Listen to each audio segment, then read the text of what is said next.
We actually met two women at the start of this year, both of them expecting, and we witnessed some of the most vulnerable moments of their lives, much of it captured through intimate home videos. Through the joys of preparing for a newborn to the sobering realities of labor pains, their stories offer a glimpse into what it's like in the U.S. being pregnant and Black. This is the story of two pregnant Black women in 2023. Kanaya King in St. Louis, Missouri, and April Valentine in Inglewood, California. Their stories end very differently. I have a baby, and she's so cute. We all sat there, hopeless and helpless. And I said, what happened?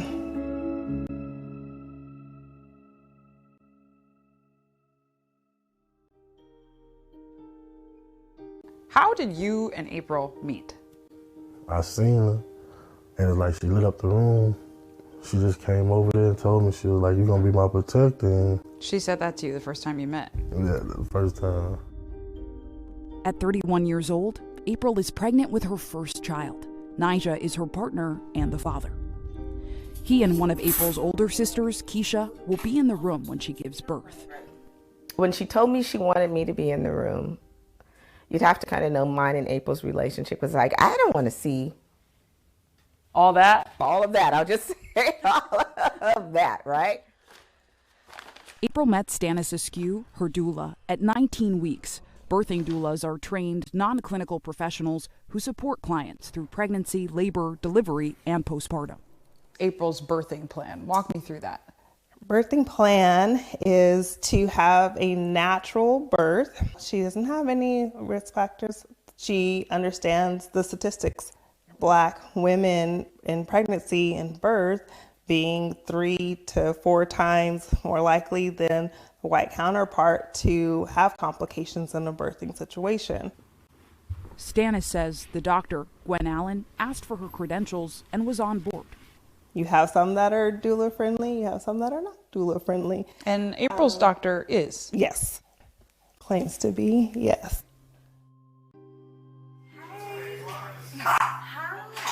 Robin Lloyd is Kanaya King's doula. 20 years ago, she had her own traumatic birthing experience. The bed is saturated with blood. I'm completely covered. So you were undergoing this traumatic experience where you're bleeding out and no one has told you what's happening. No one has told me. Kanaya, this is our baby. The scare led Robin to train to be a doula. She now works with a nonprofit where all of the doulas are women of color. We sat down and we talked about, what she wanted to have in her birthing space. She said, Miss Robin, I just want you and me there. The 23-year-old's pregnancy is high risk. She's nervous. With my first two, I had a lot of complications. But you were having a bunch of pressure though, right? Usually you don't get ultrasounds every time you go to the hospital. I get an ultrasound every week, and sometimes 2 times a week. Kanaya spends a lot of time with her doula, Robin, who also facilitates group classes. Tonight's gathering focusing on self-care for expecting moms. I need help. I'm working on asking for it. I'm getting better at asking for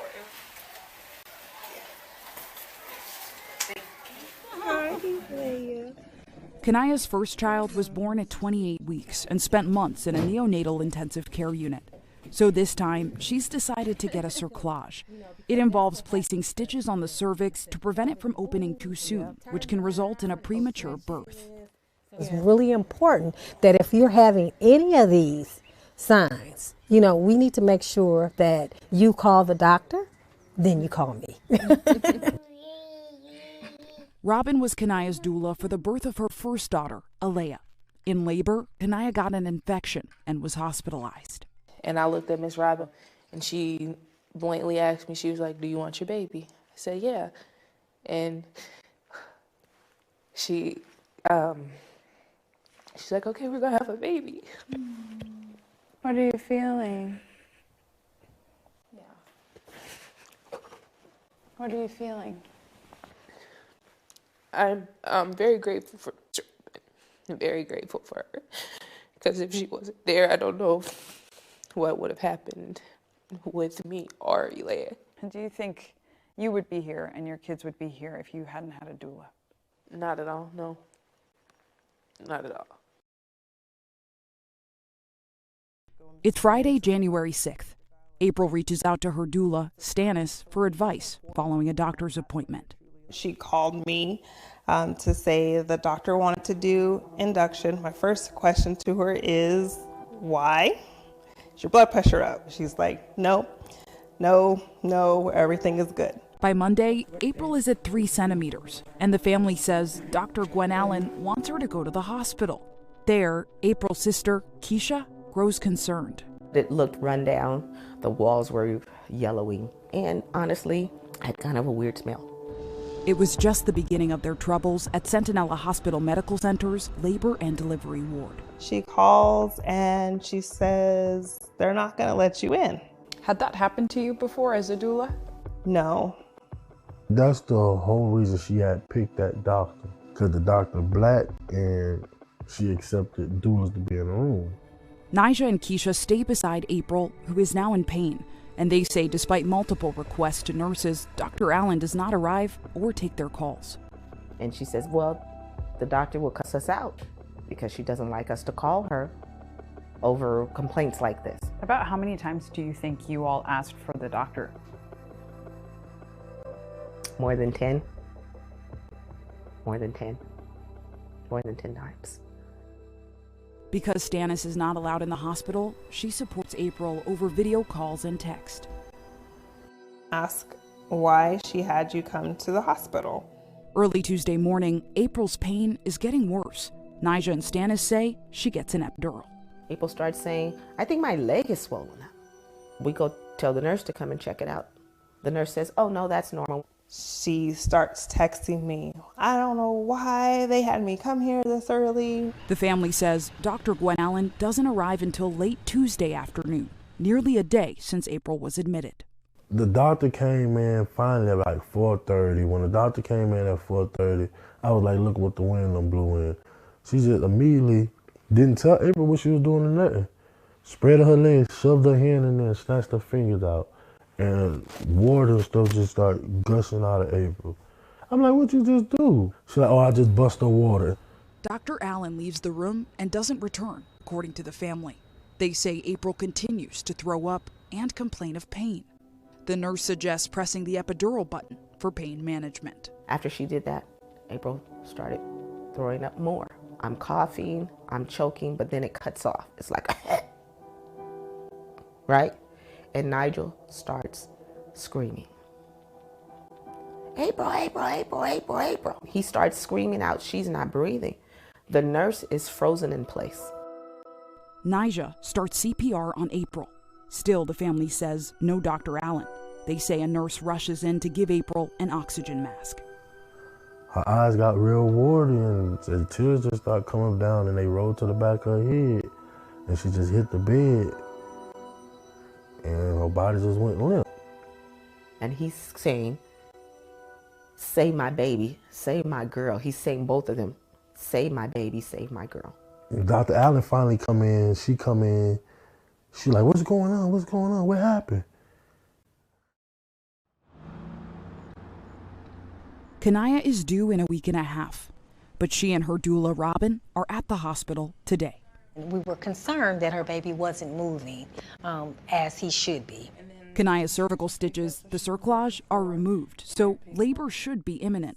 But she's not progressing, so doctors induce her. And at this point, she hadn't had any, pain management because she was wanting to labor without an epidural.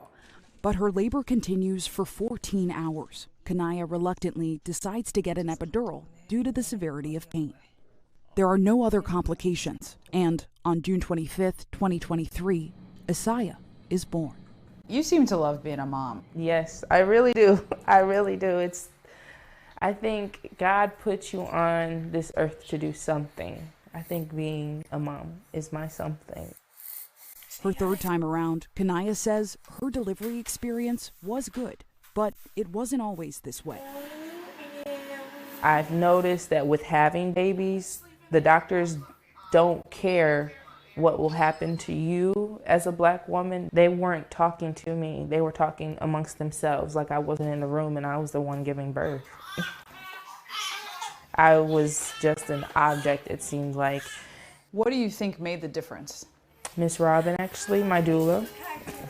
With her advocating for me and her talking to my doctors, having someone advocate for you when you're in that time where you cannot advocate for yourself means a lot. And I think every Black woman should have that.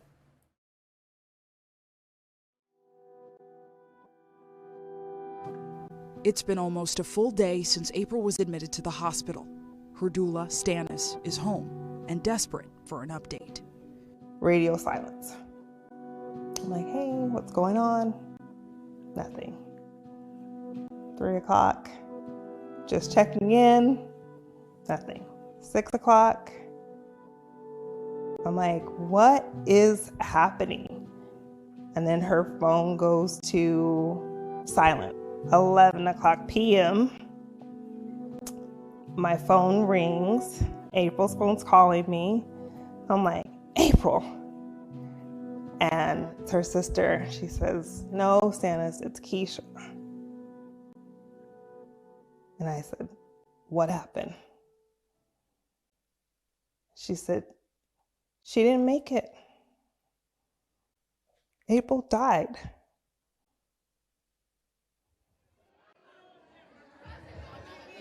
Initially, I thought, I don't want to do this. And then I thought, You wanted to stop being a doula? I wanted to stop being a doula. And then I thought, nope. I will do things to honor her. So I hear the she, emotion in your voice. Yeah. I had to kind of let go of this guilt. Like, I was there. And she wanted me there to protect her and to speak up for her. And sometimes I question, whether or not I did a good job at it. You were present for her.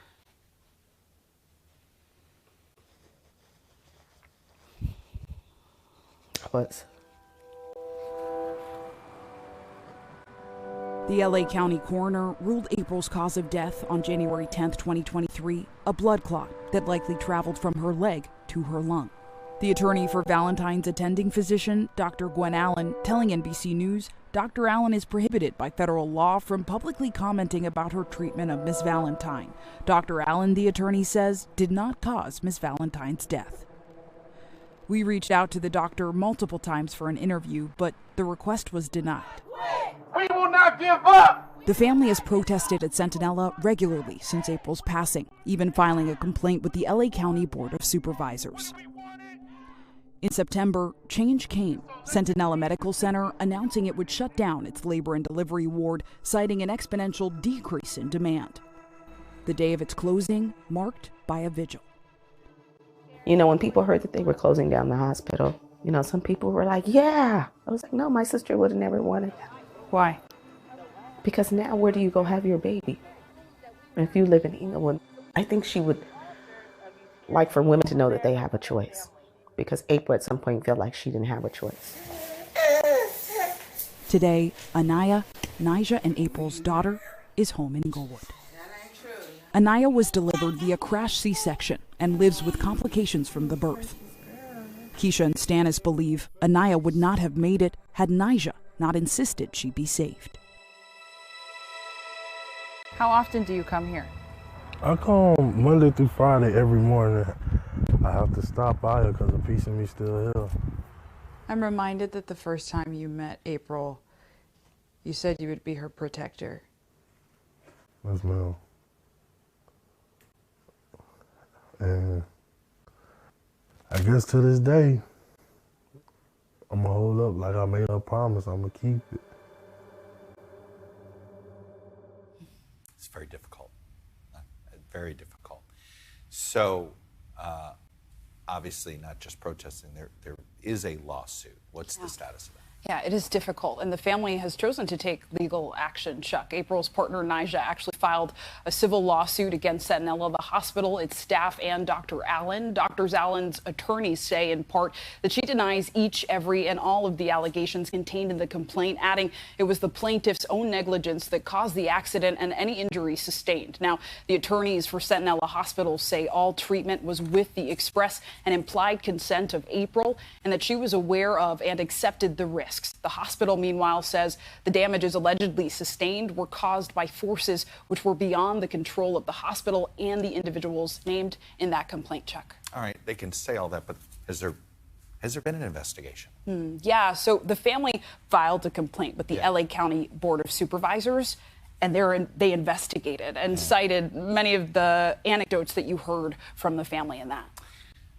Obviously, shutting down Centinela, that isn't what anybody wanted. They wanted better care. Yeah. So, but now we have no care.